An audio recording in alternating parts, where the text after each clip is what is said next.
The figure collapsed at the clearing's edge, and Mira was already moving before her body had decided to. The ladle hit the stone rim of the fire pit. Her feet crossed the distance between the flame and the tree line in the time it took Nessa to turn around. This was what 6 years of running this place had carved into her. Before identification, before strategy, before the part of her brain that assessed threat had finished its calculation, there was motion toward the body, always toward the body first. The waystation smelled like wet earth and burnt sage, and the kind of quiet that only exists in places where two different kinds of grief have learned to coexist. She had stopped noticing it years ago, but sometimes when a new exile dragged themselves through the tree line, half dead and reeking of whichever side had cast them out, she caught the way their bodies went slack at the threshold.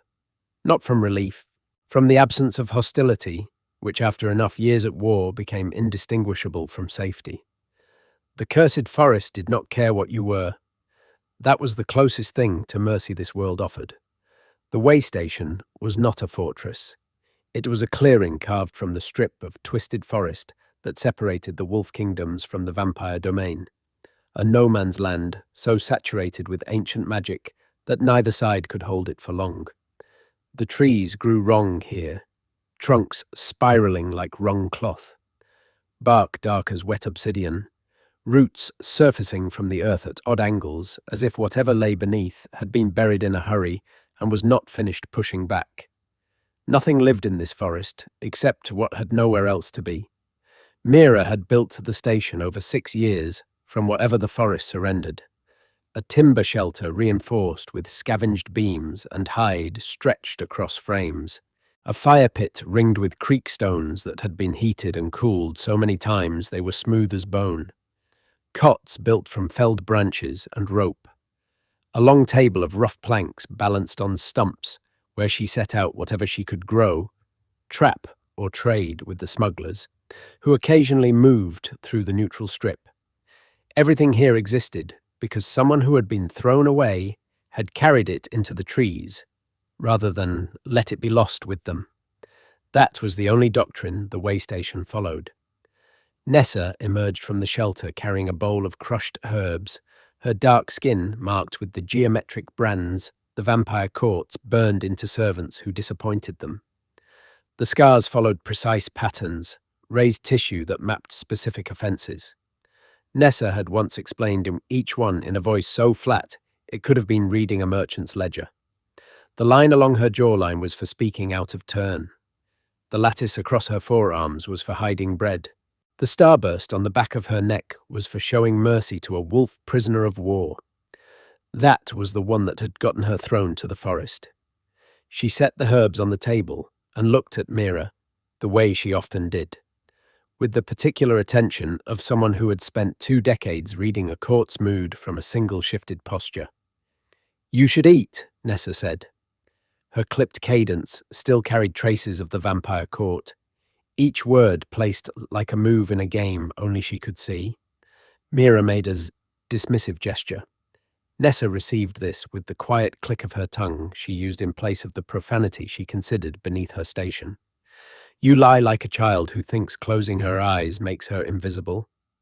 Mira almost smiled. Almost.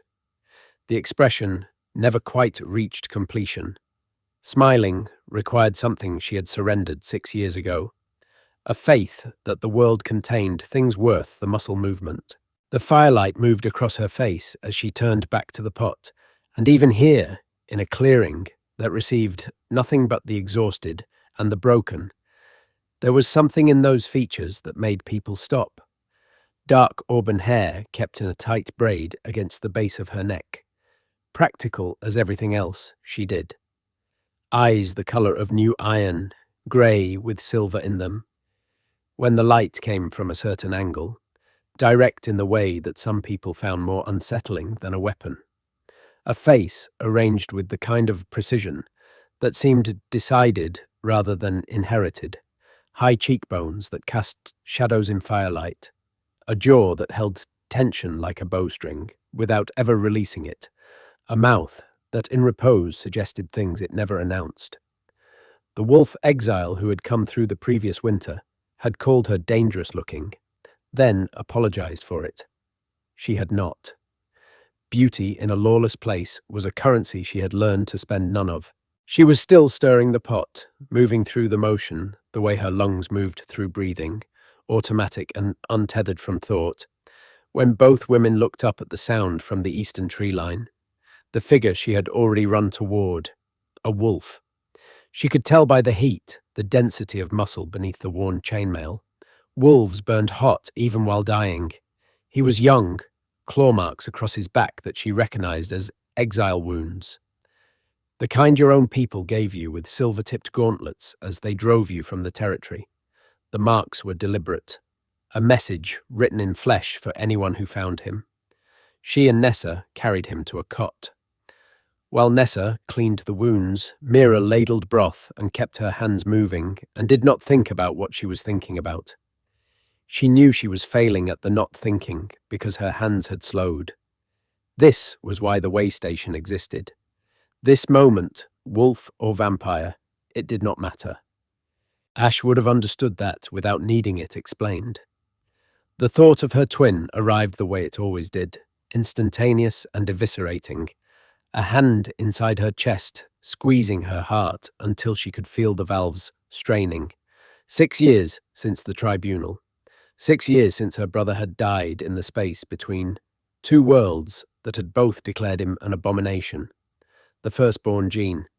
That was what the scholars called the thing that had killed her family. Before the sundering, before the ancient war that split one species into two cursed halves, there had been the firstborn, creatures who were both wolf and vampire, whole in a way neither side had been since. Wolves had kept the body, the heat, the rage. Vampires had kept the mind, the cold, the hunger. And buried in both bloodlines, dormant in most and devastatingly active in a few, the firstborn gene carried an echo of the original whole. The war had lasted 1,000 years. The gene had been hunted for just as long, because the sundering prophecy said the firstborn would return when two carriers formed a bond. And neither side wanted reunification. The war was power, the division was profit. The hatred was the foundation beneath every throne and every court in both kingdoms, and anything that threatened that foundation was to be removed before it could be named. Mira carried the gene. Both halves lived inside her. The wolf that ran hot and the cold that moved like mercury through her veins. She had spent her life learning to balance them, to keep the wolf and the cold from tearing her apart, to exist as a house divided that had somehow not yet fallen. The effort of it was constant and invisible, like keeping two horses moving in the same direction when they had been bred to oppose each other. Ash had carried it too. Their mother had hidden them for 18 years in the neutral settlements at the forest's edge, where the war felt distant and bloodlines were not questioned. She had told them to keep quiet and keep moving, and never let anyone look at them too long. Then, someone had talked. The joint tribunal was the only time in living memory that the Wolf Council and the Vampire Court had cooperated. They had come for Ash first. He was louder, brighter, the kind of person whose laughter could warm your hands from across a room. He had always moved through the world like he had not yet received the news that it was dangerous. He saw the hunters before she did. Shoved her into the root cellar beneath their mother's cottage, the narrow dark space that smelled of turned earth and stored provisions, where she had hidden during childhood games, and turned to face them alone. She heard everything through the floorboards, the stone cold against her palms, the sound of boots on packed earth above her head, the fighting, the silver blades and the venom-tipped arrows, the specific sound her brother made when they brought him down, a sound she had heard once and would carry in her body for the rest of her life, like a splinter, too deep for removal. And then the tribunal's verdict, delivered in the formal cadence of ancient law. Death by sundering. They tore the wolf from his blood and the cold from his veins and left to him as neither, as nothing, dying in the mud of the cursed forest, while Mira pressed her hands over her mouth beneath the floorboards and screamed into her own skin until her throat gave out, and there was nothing left but silence and cold and the sound of her own breathing. She never saw the body. Her mother was dead on the cottage floor when she crawled out, throat cut for the crime of raising children with forbidden blood. She had run into the forest and kept running until the trees took her, and she had not come out for 6 years. She pressed her hand flat against the table now, breathed. The wolf inside her paced, the cold inside her coiled. They circled each other the way they always did, wary, antagonistic, two predators sharing a cage too small for either. Outside, the cursed forest held its particular silence, the silence of a place that had absorbed too much and learned to hold it. Nessa touched her arm. "More coming." Mira looked toward the western tree line. Another figure. This one was not stumbling. He moved through the twisted trees with a fluidity that raised every alarm in her body simultaneously, navigating the dark trunks with the deliberate awareness of someone trained to fight in forests, to read the spaces between trees as either cover or ambush, to survive in places that killed those who moved without understanding them. He was wounded, she could see that even at distance. Claw marks on his left side, glowing faintly with silver heat through a tear in his dark leather armor. Bite marks on his right shoulder, where the pauldron had been torn away. The skin, darkening in a web of black veins from vampire venom, spreading beneath the surface. Both sides had tried to kill him. Both had partially succeeded. He wore a dark hooded cloak over battle-worn leather and mail, a longsword on his back, a shorter blade at his hip. His boots were caked with the black mud of the cursed forest. He reached the clearing's edge and stopped, scanned the space with tactical precision. Not the frightened scanning of someone looking for threats, but the methodical assessment of someone who had already identified them and was deciding which ones mattered. And then his gaze found hers across the clearing. The world cracked open, not a metaphor, not poetry. Something fundamental in the structure of her reality shifted. A tectonic plate moving beneath the surface of everything she understood about herself. The wolf inside her surged, and the cold, the half she had spent 6 years suppressing because its mere existence could get her killed, rose to meet it. The two halves of her blood, always at war, always pulling in opposite directions, always making her feel like she was being slowly torn down the middle, aligned. For the first time in 24 years of life, they aligned. And they pointed at him. The force of it nearly took her off her feet. A gravitational pull that hooked beneath her sternum and dragged. A tide inside her blood that ran toward him. The way water runs toward a drain, it cannot help. Her skin burned and froze simultaneously. Her vision sharpened until she could see the gold flecks in his eyes from 20 feet away, until she could see the way his jaw had gone rigid and his hand had caught a tree trunk, as if without it he would fall, because he felt it too. She watched it hit him. His body went rigid, his eyes flashed. Not just gold, not just the obsidian of vampire sight, but both layered on top of each other in a way she had only ever seen in her own reflection, on nights when the gene burned too bright to contain. Firstborn eyes, he carried the gene. The realization arrived at the same moment the pull intensified, and she understood with terrible clarity that this was the bond, the firstborn bond, the one the prophecy spoke of, the one that 2 civilizations had been murdering people for 1,000 years to prevent. He walked into the clearing. Each step looked like it cost him something he could not afford. He sat on the ground near the fire, deliberately distant, leaving space between them that felt like a lie the air was telling itself. His scent reached her, wood smoke and frozen stone, and the electric charge of a storm building behind mountains. Wolf and vampire, tangled together the way hers were. She set broth beside him without ceremony. He received it. She gave him the rules. Her name, Wraith. Nessa's name. No questions about which side had cast him out. He gave her a name in return, Ronan, with the particular pause of someone who had borrowed it and was growing uncertain of the fit.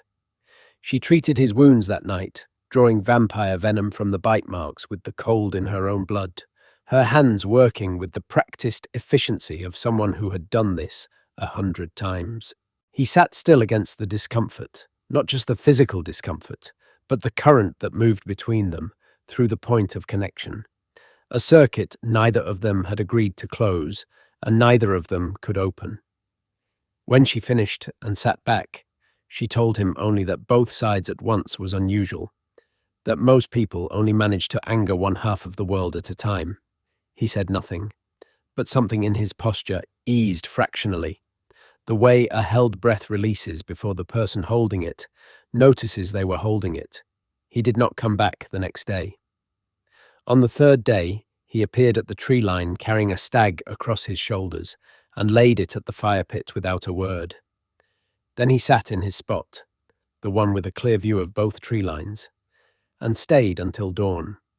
This became the pattern. Arrived at dusk, stayed until first light. He watched everything with the attention of someone whose survival had long depended on the difference between what was said and what was true. On the fifth night, he rebuilt the section of shelter roof that had been leaking for 3 months, working by torchlight with quiet efficiency. He asked for nothing and explained nothing. He appeared beside the broken section with timber cut from the forest and tools she had not realized she was missing, and by the time she came out from treating a vampire exile whose court had burned her eyes with consecrated light for refusing to participate in a wolf raid, the leak was sealed and he was back by the fire as if he had never moved. Some transactions needed no acknowledgement to be understood. On the 8th night, a wolf exile arrived burned so badly with silver that his arms had gone white from elbow to wrist. Mira was elbow deep in poultice when Ronan knelt beside her without a word and began cleaning the wounds on the other side. His hands were fluent in field medicine. Not the fluency of a healing house, but the fluency of someone who had spent years stitching wounds in the field without proper tools or proper light. They worked in tandem without speaking, and when their fingers brushed, reaching for the same bandage, the contact sent a current through her blood that made both halves hum in unison, brief and unmistakable as a struck bell. On the 11th night, a wolf family arrived. Parents and a child of maybe 7, whose eyes held the blankness of someone who had seen too much too fast. Ronan set down the water he had been hauling from the creek and crossed to where the child sat apart on the low bench near the fire. He lowered himself to the ground beside her without ceremony, without the careful brightness adults used on frightened children. He simply sat. An hour passed. The girl leaned sideways and rested her head against his arm. He did not move. Mira watched from the shelter entrance and felt something crack open inside her chest that she had not known was sealed. By the 3rd week, Nessa cornered her in the quiet hour before dawn. She did not speak for a moment, only looked, with the expression of someone who had already solved a problem and was waiting for the other party to arrive at the same answer. She said only that whatever he was hiding was eating him alive, and left the rest unsaid. She never wasted words. That night, Mira sat across the fire from Ronan and told him the truth about herself first.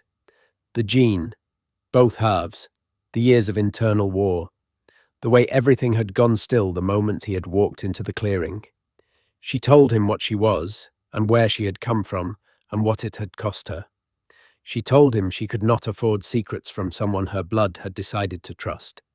And she watched his face as she said it, and waited. He opened his mouth. The eastern tree line exploded. Howls from 3 directions simultaneously. Hunting calls, precise and coordinated. The kind of coordination that required planning at a level far above 2 patrols stumbling into each other. Ronan rose to his feet, and the man she had known for 3 weeks vanished. In his place stood something else entirely. Power poured from him in waves, not wolf power, not vampire power, but both braided together with a precision that spoke of years learning to contain what should not have been possible. The air warped. The fire roared sideways. The twisted trees groaned at their roots. Hunters broke through. Wolves from the east in silver-edged armor. Vampires from the north, liquid and fast. Blades drawn. More wolves from the west wearing dark steel plate, stamped with a crest she recognized with a cold that had nothing to do with her bloodline. Royal Guard, the Alpha King's sworn swords. A wolf commander stepped forward. His eyes found Ronan. He stopped. The color left his face. He dropped to one knee. The entire eastern contingent followed. The word the commander spoke was not a name she knew. The title he used was not exile. The realization moved through her like a blade entering slowly between ribs. Not sharp, but certain. He reached toward her. She stepped back. She asked him twice what the commander had called him, and the second time her voice had the quality of something holding its shape through will alone. The explanation came in pieces. The forged orders, the conspirators on his own council, working with the vampire court. 3 years spent trying to dismantle a system that had operated in his name before he understood its full architecture. 3 years. While Ash had been dead for 6, he had not known. That was what he told her, that by the time he had uncovered the scope of what was done in his name, the tribunal's victims were already buried in the mud of the cursed forest. She heard all of it. It did not touch the single fact lodged in the center of her chest. Her brother had died screaming the name of the man standing in front of her, and the weight of a forged seal did not make that lighter. I reject the bond. I reject you. The pain hit like a second sundering. Both halves of her blood ripped apart simultaneously, the alignment that had steadied her for 3 weeks, severing all at once. She fell. Across the clearing, Kaelin made a sound she would carry for the rest of her life. A sound that had no name because the world had spent 1,000 years making certain it never existed. He hit the ground. The guards rushed forward. He sent them away, both broken, the fire dying between them. I will leave, he said, his voice stripped of everything but the bare fact. Just do not die because of me. She wanted to answer him. The pain had taken her voice. He crawled toward the trees. Left. Nessa held her through the night. The days that followed were not days. They were intervals of agony punctuated by unconsciousness that could not be called sleep. The wolf and the cold turned on each other inside her veins, each half trying to survive the severed bond independently, each half failing.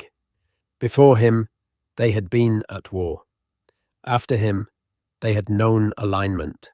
Now the loss of that wholeness was a second sundering, repeating itself with every heartbeat.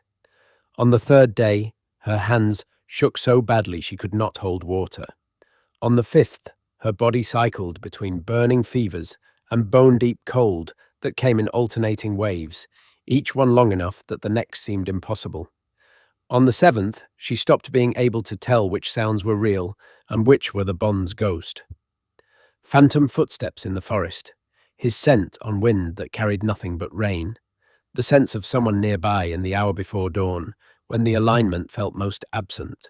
Nessa kept the waystation running with the same precise efficiency she had brought to 2 decades in the vampire court. She kept the fire. She kept the exiles moving through.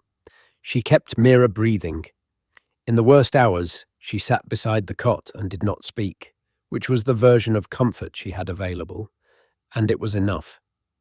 In the quiet moments when the pain allowed thought, Mira thought about her brother, about the weight of the choice he had made, the way he had turned at the cottage door and looked at the hunters and decided, in whatever fraction of a second remained to him, that she would live and he would not. She had never been able to determine whether that made the living easier or harder. It had made it necessary. It had not made it bearable. These were different things, and she was only now beginning to understand the distance between them. She thought too about the wolf and the cold inside her, the way they had aligned when Kaelin walked into the clearing, and how that alignment had felt less like ancient prophecy and more like the first honest breath she had taken in years. How the loss of it was, in some ways, the worst grief she had experienced, because she had not known she was missing it until she had held it briefly, and then it was gone. On the 11th day, a package arrived by hooded rider, no sender, hundreds of pages, execution orders bearing the royal seal, annotated in precise handwriting. This seal forged, this order unauthorized, this carrier killed without crown knowledge. 47 names spanning 2 decades. Ash Varen's file was the thickest. They had tracked him since age 16. His last words, sealed in the tribunal transcript, had been a request. Protect my sister. Tell her I chose this. She pressed the file to her chest and wept for the first time in 6 years. An unsigned letter lay at the bottom. It did not ask forgiveness. It named what had been done, to Ashvaren and the 46 others, as something done under the writer's authority, regardless of how that authority had been used. It said her brother had been 19 and had died protecting her and had deserved to live. It listed what had been done in response. Every conspirator identified had been executed. The joint tribunal protocols abolished. Every firstborn carrier death opened for investigation, and the waystation declared sovereign ground under the royal seal. No hunter of either kind could touch it. The letter ended it with one sentence. The war had taken everything from her family, and the writer intended to end it. Nessa sat beside her as she read it a second time, and then a third.